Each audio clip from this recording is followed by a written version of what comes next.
कहानी की शुरुआत में हमें मूवी की लीड एक्ट्रेस एलेनोर नेल दिखाई जाती है, जिसे नींद न आने की बीमारी होती है। अब नेल के माता पिता कौन है उसको भी नहीं पता। नेल के माता पिता बचपन में चल बसे थे, जिसके बाद उसे एक औरत ने गोद ले लिया। लेकिन नेल जब 11 साल की थी तो वो औरत भी उसको छोड़कर चली गई, जिसके बाद उसके भाई लू ने उसे पालने की जिम्मेदारी ले ली। अब नेल ने अपनी गोद ली हुई माँ की काफी सेवा करी थी, लेकिन उसकी माँ ने नेल के सौतेरे भाई लू और उसकी वाइफ के नाम ही नेल का घर कर दिया। जिसके बाद हम लू को उसकी वाइफ जीन और उसके बेटे के साथ में देख पाते हैं, जो कि नेल के घर किराया लेने आए थे। वो नेल को घर खाली करने को बोल देते हैं, क्योंकि नेल ने पिछले 2 महीने से उस घर का किराया नहीं दिया था। यानी कि उसकी ही प्रॉपर्टी भी ले ली और उसी को वहां से बाहर भी निकाल दिया। अब नेल उनको बोलती है कि मैं घर खाली नहीं कर सकती, क्योंकि मेरे पास कोई और जगह रहने के लिए नहीं है और ना ही उसके पास में कोई अभी नौकरी है जिससे कि वो उसका किराया भर पाए। तो लू की वाइफ जीन उससे बोलती है कि तुम मेरे बच्चे की केयर टेकर बन जाओ, इसके बदले मैं तुम्हें एक अच्छा अमाउंट पे करूंगी। लेकिन जीन का बच्चा काफी बदमाश होता है, इसलिए नेल उसकी केयर टेकर बनने से इनकार कर देती है और उन्हें उस घर से जाने के लिए बोल देती है। अब लू और जीन फिलहाल के लिए वहां से चले जाते हैं। उनके जाने के बाद में नेल को एक कॉल आता है, जिसके अंदर उसको न्यूज़पेपर में छपे हुए एक जॉब के बारे में अप्लाई करने को बोला जाता है। ये जॉब देने वाले होते हैं डॉक्टर डेविड मैरो, जो कि इंसोम्निया यानी कि जिनको नींद नहीं आने की दिक्कत है उनके ऊपर रिसर्च करना चाहते थे। खैर अब डॉक्टर मैरो अपने बॉस को ये बात बोलकर कन्विंस कर लेते हैं कि वो कुछ लोगों को एक हॉन्टेड हाउस लेकर जा रहे हैं, जहां पर वो उन लोगों के डर के ऊपर रिसर्च करेंगे और इससे लोगों की काफी मदद भी होगी। और ये सुनकर उनके बॉस इस एक्सपेरिमेंट को करने की इजाजत दे देते हैं।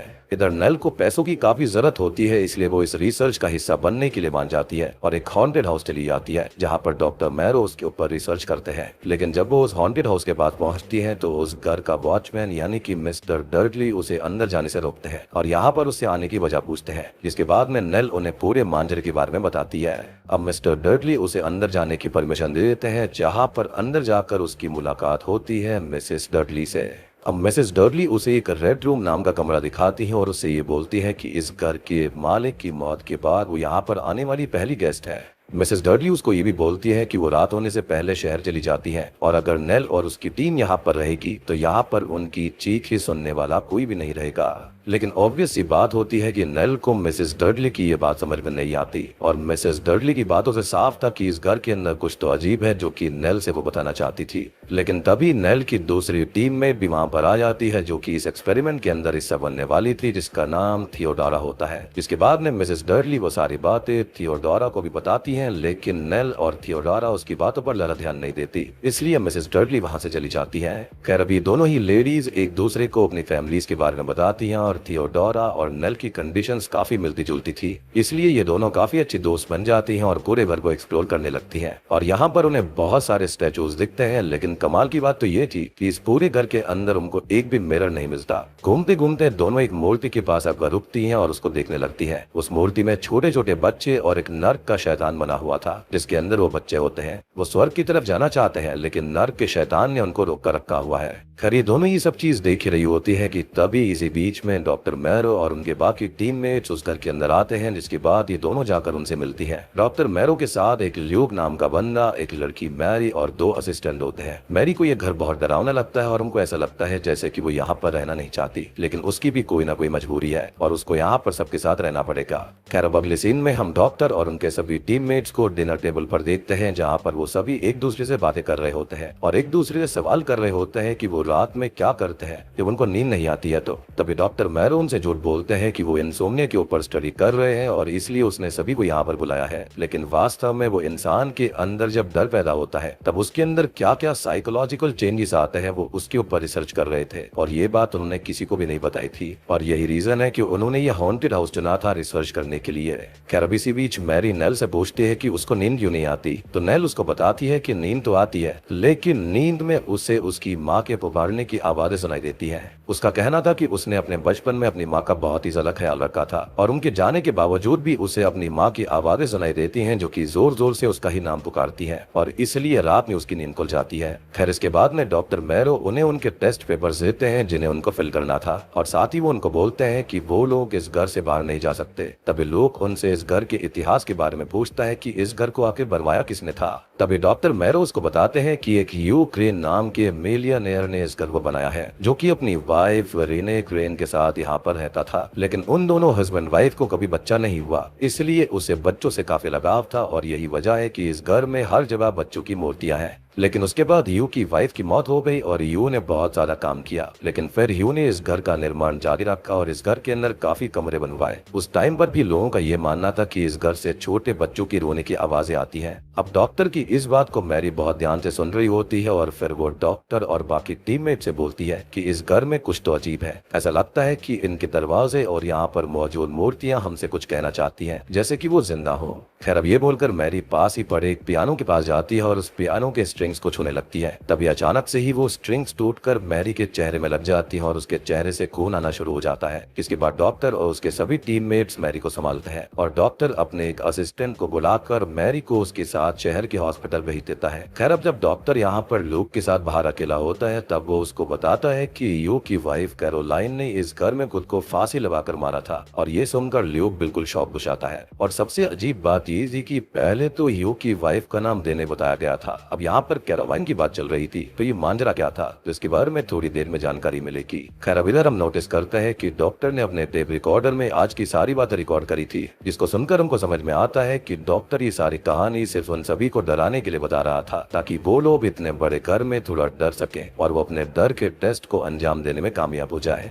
अब अगली सीन में नेल अपने बेड पर सोई हुई थी और उसको ऐसा लगता है कि जैसे वहाँ पर लगी हुई सभी मूर्तियां उसको ही घूर कर देख रही हैं। नेल इस बात को नजरअंदाज करती है और सो जाती है, लेकिन बीच रात में उसकी जब आँख खोलती है तो उसको ऐसा लगता है कि जैसे कि उसे कोई आवाज दे रहा है। नेल अब घबरा जाती है और भागकर थियोडोरा के सामने आ जाती है, लेकिन थियो को भी ये आवाजें सुनाई दे रही थी और धीरे धीरे उनके रूम में ठंड अचानक से बढ़ने लगती है और कोई उनका गेट बहुत जोर जोर से पीट रहा होता है। ये सब देखकर दोनों काफी डर जाते हैं, लेकिन कुछ देर के बाद में उनके रूम का टेम्परेचर नॉर्मल हो जाता है और आवाजें भी आना बंद हो जाती हैं। लेकिन तभी वहां पर लूक आता है और उन लोगों को डोर ओपन करने को बोलता है, जिसके बाद तीनों ही नल के कमरे में जाते हैं जहां से वो आवाजें आ रही थी। उस कमरे में जाने पर तीनों देखते हैं कि वहां पर सब कुछ नॉर्मल है और ऐसा लगता है कि जैसे वहां कुछ हुआ ही नहीं। खैर, अब डॉक्टर भी वहां पर आ जाते हैं और उसके साथ सभी लोग घर के हॉल में थे और हॉल में आने पर उन्हें पानी का नल खुला हुआ मिलता है। लूक अब उस नल को बंद करता है और नेल से बोलता है कि शायद उसने इसी की आवाज सुनी होगी। तभी यहाँ पर डॉक्टर बोलता है कि किसी ने खिड़की खुली छोड़ दी होगी, इसलिए उन दोनों को ठंड लग रही होगी। यानी कि हर चीज का साइंटिफिक एक्सप्लेनेशन यहाँ पर दिया जा रहा था। इसके बाद सभी लोग सोने चले जाते हैं और नेल जब सोने की कोशिश करती है तो उसके कमरे के पर्दे के ऊपर एक बच्चे का साया आता है और ये साया अब धीरे धीरे उसकी बेड की तरफ बढ़ रहा था और नेल से कुछ कहने की कोशिश कर रहा था।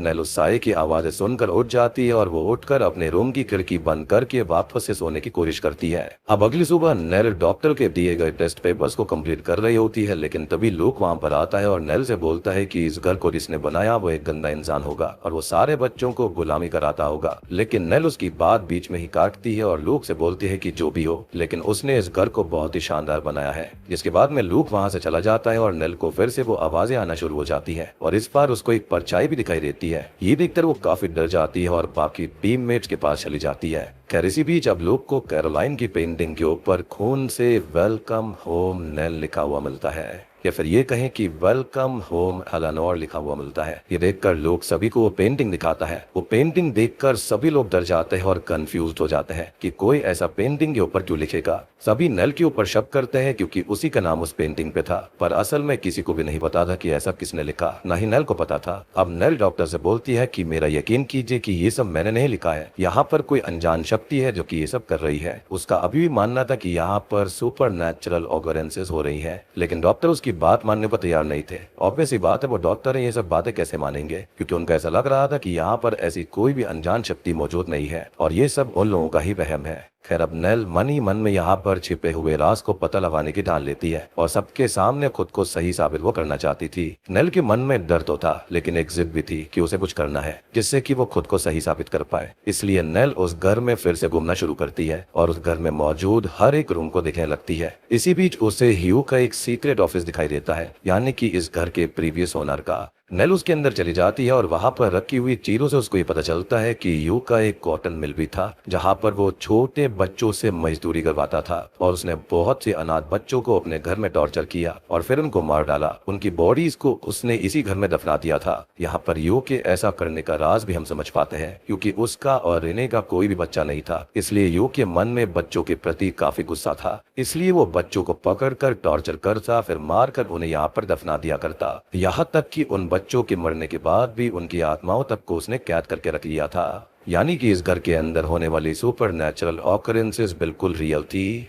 अगली रात नेल अपने रूम में सोई हुई थी कि तभी उसके रूम के दरवाजे पर कोई अनजान शक्ति होती है और उसके पैरों को छूने लगती है। इसके बाद उसकी आंख खुल जाती है और वो जमीन पे पैरों के निशान को भी देख पाती है, यानी कि अंदर कोई ना कोई आया था। यहाँ पर फिर उसे बच्चे के रोने की आवाज आती है और उसको ऐसा लगता है जैसे वो उसे इन पैरों के निशान का पीछे करने को बोल रही है। खैर, अब जब वो इन फुटप्रिंट्स का पीछा करती है तो वो निशान उसको एक खुफिया दरवाजे के बेसमेंट में लेकर जाते हैं, जहाँ पर नेल एक शीशे को देखती है और उस शीशे के अंदर एक बच्चे की आत्मा उसको वहीं पर पड़ी हुई एक किताब खोलने को बोलती है। अब जब वो उस किताब खोलती है तो उस किताब के अंदर मरे हुए बच्चों की लिस्ट मिलती है। नैला फौरन ही उस किताब को लेकर थियो के पास ले जाती है और उससे बोलती है कि ये किताब पाने में उन बच्चों की आत्माओं ने उसका साथ दिया, लेकिन थियो उसकी बात को ज्यादा सीरियसली नहीं लेती और उसको जाकर सोने को बोलती है। अब अगली सुबह नेल को वो टेप रिकॉर्डर मिलता है जिसके अंदर डॉक्टर अपने पूरे दिन के रूटीन को रिकॉर्ड किया करता था। नेल जब उस टेप रिकॉर्डर को ऑन करती है तो उसके अंदर डॉक्टर की असलियत का उसे पता चल जाता है। उसको पता चलता है कि ये सारी चीज डॉक्टर की बनाई गई एक मनगढ़ंत कहानी थी। तभी वहाँ पर लोग और थियो भी आ जाते हैं और लोग भी नेल को बताता है कि डॉक्टर इंसोम्निया पे कोई भी रिसर्च नहीं कर रहा, वो तो बस हम लोगों को डरा कर हमारे रिएक्शन लेना चाहता है, उसके ऊपर रिसर्च करना चाहता है। इसके बाद नेल को सीलिंग पर रेने की लटकी हुई बॉडी मिलती है जिसको देखकर नेल वहां से भाग जाती है। इधर लूक और थियो को ऐसा लगता है कि नेल के दिमाग पर सभी घटनाओं का बहुत ही गहरा असर हुआ है, इस वजह से वो ऐसा बिहेव कर रही है। अब तभी नेल वापस स्टडी रूम में आ जाती है और यहाँ पर उसे एक फोटो एल्बम मिलती है। उस फोटो एल्बम को देखकर नेल को ये पता चलता है कि यू ने असल में 2 शादियां करी है। जी हाँ, पहली रेने के साथ और दूसरी कैरोलाइन के साथ में। तो अब आपको समझ में आया होगा कि यहाँ पर 2-2 नाम क्यों थे। और जो फोटो उसने देखी है वो रेने की है। उस फोटो के अंदर रेने अपनी उंगलियों से एक बॉक्स की तरफ इशारा कर रही है। नेल फौरन ही उस बॉक्स को जाकर खोलती है तो उसे कुछ कंकाल और हड्डियां मिलती है और फिर अचानक से ही उसको बच्चों की आवाजें सुनाई देने लगती है। वो बच्चों की आवाज नेल को एक कमरे की तरफ बुला रही थी। अब वो जैसे ही उस दरवाजे के पास जाकर उसको खोलने की कोशिश करती है तभी कोई अनजान शक्ति उसे दूर धक्का दे देती है। अब नेल वापस हॉल में आकर सभी को ये बताती है कि ह्यू ने असल में बच्चों को इस घर में मार दिया था और उनकी आत्माओं को यहाँ पर कैद करके रखा है क्योंकि वो एक इटर्नल फैमिली चाहता था, यानी कि उसके बच्चे, उसकी बीवी सब यहीं पर है और यही रीजन है कि यहाँ पर वो सब लोगों को दिख रहे हैं। लेकिन कोई भी उसकी बात पर उतना ध्यान नहीं देता और सब बस उसको समझाने की कोशिश करने लगते हैं। लेकिन तभी डॉक्टर ये कहते हैं कि उसने सभी से झूठ बोला कि वो यहाँ पर इंसोम्निया के ऊपर रिसर्च कर रहे हैं। दरअसल वो तो लोगों को डरा कर उनका रिएक्शन लेना चाहते थे। यानी कि अब तो सबको और ये लगने लगता है कि नेल की सारी बात झूठी है और ये सारी चीजें डॉक्टर ही कर रहा था, पर असल में ये सब डॉक्टर ने नहीं किया था। यहाँ पर चीजें वाकई में हो रही थी और नेल ये बात पहले से ही जानती थी कि डॉक्टर सभी से झूठ बोल रहा था, लेकिन वो ये मानने को तैयार नहीं थी कि इस घर के अंदर कोई भी अनजान शक्ति नहीं है क्योंकि उसने सारी घटनाओं को अपनी आंखों से होते हुए देखा है, महसूस किया है। खैर, अब होता यह है कि घर के अंदर फिर से सुपर नेचुरल चीजें सभी के साथ में होने लगती है। नेल को फिर से वही आवाजें आती हैं। इनफैक्ट उसके ऊपर ह्यू का जो साया होता है वो उस पर हमला करने लगता है। साथ ही साथ हम ये भी देख पाते हैं कि जो डॉक्टर होते हैं उनके ऊपर एक स्टैचू हमला करता है और उनको डुबाने की कोशिश करता है और उसको रियलाइज हो जाता है कि वाकई में ये हिल हाउस हॉन्टेड है और नेल जो कुछ बोल रही थी वो झूठ नहीं बल्कि बिल्कुल सच है। यानी कि उसकी खुद की ही जो थ्योरी थी वो पूरी की पूरी गलत हो गई थी। उसकी पूरी की पूरी स्टडी मिट्टी में और खाक में मिल चुकी थी। खैर, अब नेल यहाँ पर सभी को बताती है कि असल में यहाँ पर यू जो है उसकी 2 बीवियां थी, एक नहीं, और वो कहीं ना कहीं यहाँ पर कैरोलाइन से रिलेटेड है और उसकी ही वंशज है और उसको ही यहाँ पर बंधे हुए बच्चों की आत्माओं को आफ्टर लाइफ में मूव ऑन करने के लिए मदद करना पड़ेगा। खैर, अब डॉक्टर मैरो सबसे बोलते हैं कि सभी को हिलाव से भागना होगा, लेकिन होता यह है कि जो ह्यू की स्पिरिट होती है वो उनको अंदर ट्रैप कर लेती है। अब ल्यूक गुस्से में आके ह्यू की एक बहुत बड़े पोर्ट्रेट को फाड़ डालता है, लेकिन होता यह है कि यहाँ पर जो ह्यू की स्पिरिट होती है वो उल्टा ल्यूक को ही फाड़ डालती है। अब जब ह्यू की आत्मा सबके सामने आने लगती है तो डॉक्टर मैरो और थियो यहाँ पर घर के अंदर कहीं छुप जाते हैं, लेकिन नेल उसको डिस्ट्रैक्ट करने लगती है।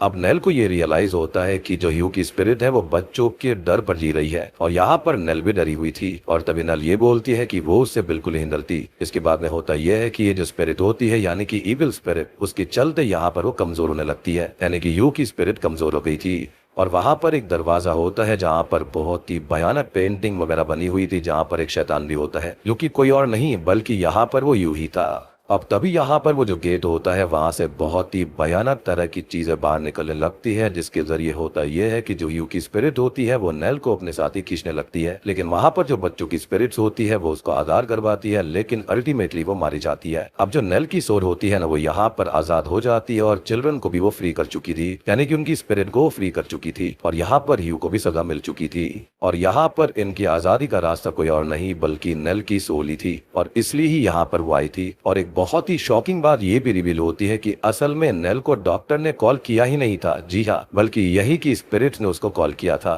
जो कि कोई और नहीं बल्कि वो ह्यू की स्पिरिट थी। वो उसको यहाँ पर कंज्यूम करना चाह रही थी, लेकिन ऐसा हो नहीं पाया।